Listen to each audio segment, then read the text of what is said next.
I'm Tara Grunov with the Grounding and Growing Leadership Podcast powered by Align, and this is episode number 3. Hey, welcome back to the podcast. In today's episode, we're talking about the importance of how we define success. We subconsciously have a definition of success that is driving not only how we lead, but also how we respond to failure and how we view our own growth. Hope you enjoy.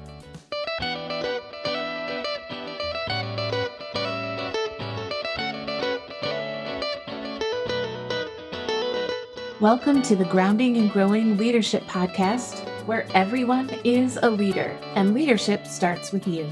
I'm Tara. And I'm Pamela. Thanks for listening today, and thank you for inviting us along on your leadership journey. Hello, we are recording this at the beginning of the year. We are, and I am here in the same space with you, and that makes for a wonderful beginning of the year. The only thing that could be better is if I didn't go to a colder space than where I live. Why are we not in Florida? That's a really good question. Why are we not in Florida? Mm-hmm. Dale, my husband, and I ask ourselves that all the time this time of year. Why are we not in Florida? Yeah, but our intention is to still lead well, even in the cold and even when we're separate. But we love it when we get to sit across the table. We do love it when we get to be together. So often we will be recording from 2 different states, but every once in a while we get an opportunity to record together. We do. Yeah. I love being able to ping pong off of my co-champion in leadership across the table. Yes. Leadership can be really isolating. And Pamela and I are both coaches. Pamela is a counselor, and we both facilitate. And that often puts us on one side of the table. Yeah. But we don't often have the opportunity to just collaborate and feel like and act like a team, because a lot of the work that we do is pretty independent.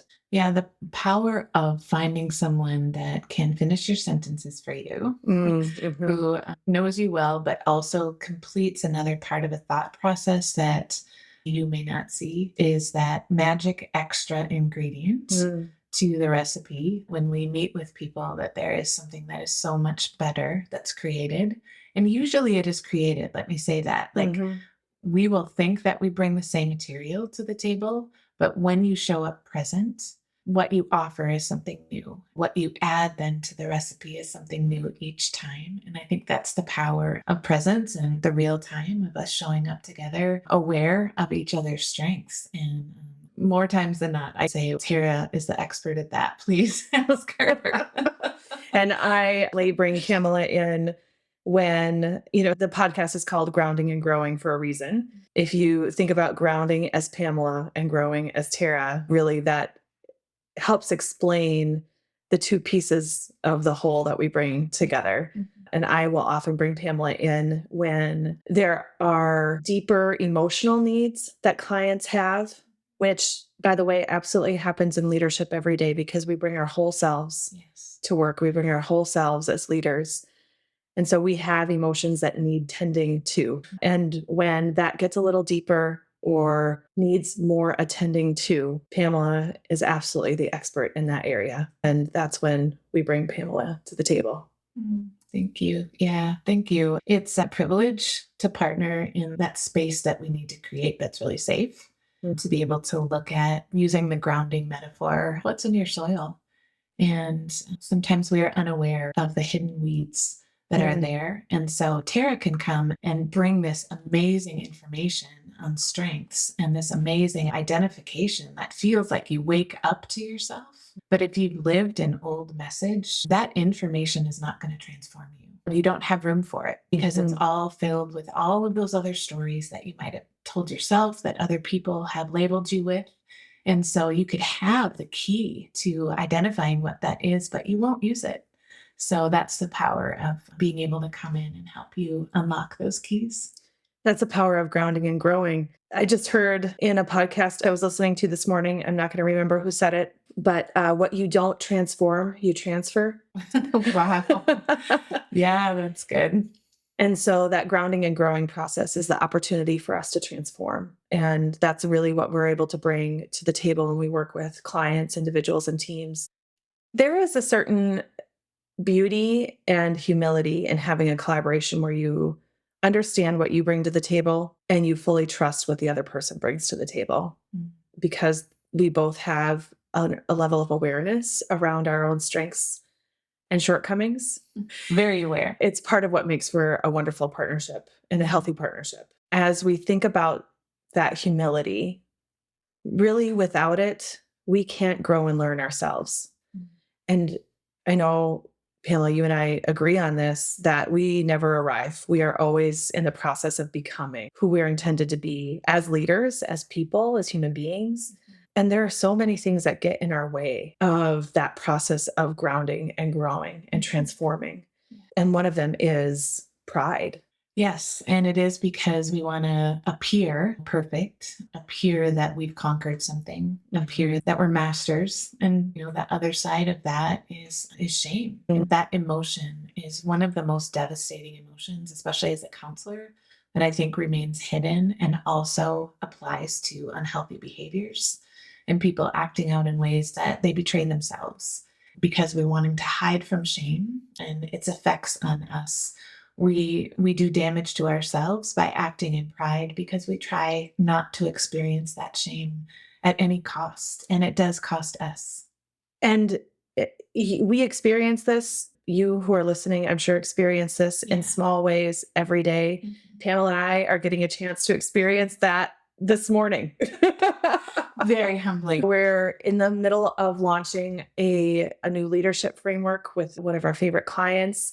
And there's a lot of opportunity to get that right. That means there's also a lot of opportunities to learn and to have mistakes and for it to not go exactly as planned. This morning, we are learning how to produce a podcast. Yes, we are. And all of that is a lot of discovery, like 5,000 ways that this is not working. And then when you finally get it and have to talk to your body to relax and come down and be present, because now the real work gets to start. I don't know about you, but if technology ever frustrates you and it just makes you want to throw in the towel, it does feel like you've conquered a massive thing when you finally learn it, and giving yourself permission to be a beginner and permission to do it the first time. And the hard part of that, I think, for both Tara and I, is that we love to listen to great podcasts. And we would love for this to be just great right off the bat. And you just press record and just magic would happen.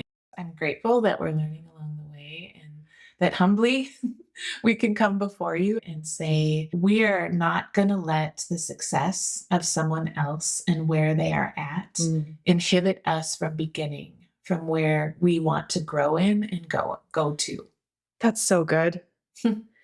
I used to really struggle with that. I will say I don't struggle with it as much in terms of letting it stop me. It's still something I battle. Yeah. But I remember the first time I had a business, I couldn't read the magazine Fast Company because I would feel like I'll never be who those people are in that magazine. And so I'm never going to be that successful. It was too intimidating. And so I just literally couldn't, which is logically ridiculous for multiple reasons, right? Yeah. But we do compare ourselves and it does hold us back because we really maybe want to be somewhere we're not yet. And those people are already them in that lane. So we don't want to be them. Right. We don't need another them. No. We do need an us, but looking at all of that and not beginning because someone else is in a lane where you want to be. We do know this logically, but it's amazing how much we don't acknowledge our internal dialogue that stops us from moving forward in a way that applies our unique voices to the sea of other podcasters out there, the sea of other opportunities to grow and be a leader. But we do need to have another language, another set of voices that will uniquely connect with an audience that we know will be able to grow. And we're growing in the process. And so it is a win as we learn this, as we dialogue, as we hear ourselves. And yes, even hear ourselves potentially identify some unhealthy thought patterns of our own. Yeah, you're going to get live growth and development for Tara and Pamela in this process. We're going to learn a lot about ourselves as we record these episodes. And hopefully you will be blessed and learn along with us as you're reflecting on how this applies to you. So where are you holding back or intimidated Yeah. to start something new? I love John Acuff, I think, quotes. I don't know if this is his quote or not, but he says, be willing to suck at something new. Welcome to our world.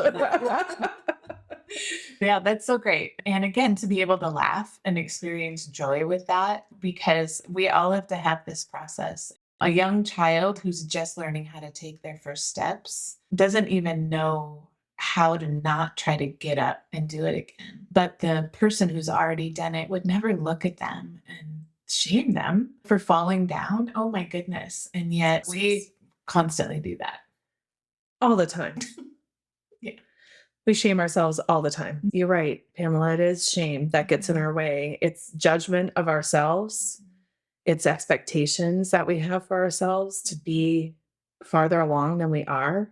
Yeah. So I would love to, as you're saying that, I would love to unpack the word success. I don't know about you when you get in a coaching situation. For me, in different spaces, whether it's coaching or counseling, I hear a lot of that was bad or that was good. And there is this like black and white definition that people are wanting to label themselves as. So again, defining success, like that's potentially a label of this or a role of this. And when we get into these big, broad, defining statements of good and bad, those are shutting down, walled off statements. Because if there's this benchmark of whatever this definition is that isn't for you, it will always hinder you. It will always stop you. And so I will count the number of times that I will hear someone say this in a matter of minutes and they don't realize it because that was so bad. And that's just bad that I think that way. And what you're saying is that you are bad, or putting it as a label on yourself at the end of the day. And again, if we were to think of what people would say about us in a eulogy, they're not going to talk about our successes. They're going to talk about our character. Yeah. And defining who we are and that we had these successful things we did, but who we are was this. And I'd love to bring that to the table of the conversation. Yeah, we over-identify our performance with our identity. It really is what our work culture in America is based on. I mean, a lot of what we're seeing right now in the market in general, I think is a giant wrestling of identity. Like even the concept of quiet quitting to some extent is a wrestling of identity of I am no longer going to be owned by my work and performance is no longer going to be what I strive for. And our economy isn't really built for that. So there's going to be a reckoning around that recalibration, which is a whole other topic we could dive into. And we will. Yeah, and we will. But I catch myself all the time really wrestling with performance versus growth. We unintentionally have definitions of success that we're operating by. You have a success rule book for yourself that you are operating by, you meaning anybody. And so when you catch yourself feeling discouraged or ashamed or frustrated or anxious about not meeting a mark, what mark are you trying to meet? And pausing long enough to really explore that can be really powerful because you may be unintentionally defining success in a way that is never going to be helpful or manageable or reasonable. Yeah. And often we define success as perfection. Well, there's that. There's that. Not that you or I ever do that. Never, no, never. Or try to live for someone else's dreams, perhaps our family of origin, that said that I want success to look like what this person is doing or what they have imagined for me. And when we start to actually ask those, what is our motivation question? And you realize, you know what, that actually isn't mine. That was actually the culture that I grew up in. That's their definition of success. And I need to discover what mine is. I had an experience going into a corporate culture several years ago, really believing I knew what success was supposed to be for me. And within a year was completely swept up in their definition of success. It happened organically. It happened insidiously. And all of a sudden, I was completely upside down. It wasn't till I received some really hard feedback that I paused to look at what I was working for and how I was defining success, and realized had completely rewritten my own success rule book Wow. without realizing it, because the culture pulled me in that direction. And that isn't for me to not take ownership of it. Yeah. But I'm just sharing an example of how quickly we can be influenced by the culture that we're in. Yeah. How do we maintain our own sense of not betraying ourselves and living true to what our values are, to the point where I don't want to be robbed? Because in a former world, we were required to work 70 hours a week for 40 hours paycheck to have these deliverables, because it reflected on our identity and And our worth. our sense of success. And others were willing to do it. And so, what will they say if I don't? And then we finally had this global crisis, which, as tragic as it has been globally, and there has been a lot of death, there has been some necessary things that needed to die away as far as ideologies and as far as just a sense of what is really important. And that's a whole other philosophical long conversation. And I understand that people who are listening have experienced genuine grief and hurt and suffering and pain because of what happened. And there was so much shift and change and death all around. What do I value? And success now looks like being with the people that I value, not betraying myself and my own values, working so that the value is also brought to the table of who I am and the people that I'm working with. And then the deliverables will come because I am able to live true to all of those things. I think this is one reason doing your own values work is so critically important. If you are a leader and you have not done your own work to articulate and really get clarity around your values, I encourage you to do that. And we'll provide a resource in show notes. And if you haven't touched it in a few years, now is a good time to brush it off and revisit it, because our values do shift and what we mean by them shifts over time. But I think a lot of times we are saying we don't want that. So this work culture doesn't align. It doesn't feel like it aligns with me, but we don't take the time to figure out what would. And so we're just running from everything instead of being intentional about what we are moving into as leaders. And as leaders, we talk about self-leadership. Really taking leadership of yourself is pausing and thinking about, where do I want to grow into? Where do I want to align myself with? Rather than just being mad that you're in a culture that doesn't fit. And when you get mad, then starting to detach and pull away, and then even disassociate from engagement with the team that you are in. And I do just want to say that ignoring is not a healthy form of a boundary. A boundary is something that you do proactively. You set it up so that you can live true to your values, and then out of that, be able to serve the people that you're with. If you're secretly ignoring someone or not paying attention to them or ghosting them, whatever the language is, you've put up a wall, and a wall is all fear-based. A wall is completely unhealthy, and it doesn't even allow for conversation around what could look healthy. So a boundary allows for that conversation. It's very intentional and it's very proactive. And that'll be a whole other podcast as well. But again, setting that as an intention is the power of being able to move forward in success. Yeah. And if you are listening today and you're curious about what you are growing into, I encourage you to just take some time to do that values work. And like I said, we'll provide a resource in the show notes, but take some time to get really clear. And if you are wrestling through a lot of different elements of who you are and how you want to show up, we encourage you to find a good coach. Pamela and I are available, but there are coaches all over the country that are fantastic resources to help you really on that self-discovery process. Yeah, it does help to get another perspective, because we have blind spots and they are called blind spots for a reason. There is no right formula. There is no combination of skills and strengths that guarantees effectiveness as a leader. Instead, it's our responsibility to show up grounded and practicing leadership in a way that is intentional so that we can continue to grow. We are so glad that you are with us. We would love for you to share this podcast. We'd love for you to give us your feedback and join in on the conversation. And we want to invite you to ask questions and say, what would you like to hear from us in the podcast? And what would be a great topic that you would like us to cover? You can email Tara@aligntransform.com. Thank you, Pamela. Thank you. Come on.